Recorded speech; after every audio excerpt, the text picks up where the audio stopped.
এতদিন ভাবতাম কি আমরা একটা স্বাধীন দেশে বাস করি, কিন্তু এখন দেখি উল্টা আমরাই রাজাকার। প্রতিবাদ করলেই রাজাকার, আর প্রতিবাদ না করলে আপনি ভালো।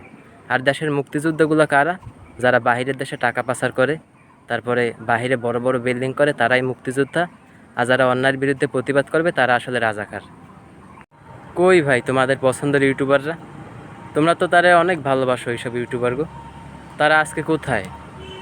আজকে তারা ভাই একটা পোস্ট অথবা একটা সান্ত্বনামূলক একটা ভিডিও কিছুই তারা আপলোড দিতেছে না। তারা যে কোন পক্ষের ওইটাই বোঝা মুশকিল। আসলে ভাই হয়েছে কি, বন্যা হইলেই তারা যাইবে, তারা আসলে লাভ খোঁজে। যেই জায়গায় লাভ আছে ওই জায়গায় তারা আছে, এই জায়গায় কোনো লাভ নাই তাই তারা নাই। যারা প্রতিবাদ করতেছেন না ভাই, একমাত্র আল্লাহকে ভয় পান ভাই, আর কাউরে ভয় পাইয়েন না। আপনারা একটু সঠিক সময় মুখটা খোলেন, এইরকম মুখ বন্ধ করে থাকেন না। কয়দিন মুখ বন্ধ করে থাকবেন ভাই?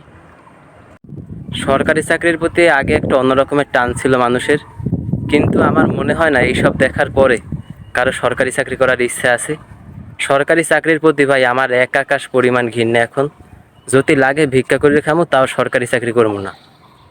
আসলে ভাই ভুলটা আমাদেরই, কারণ এই দেশে জন্ম নেওয়াটাই আমাদের বড় ভুল। আর প্রতিবাদ করতে গেলেই রাজাকার।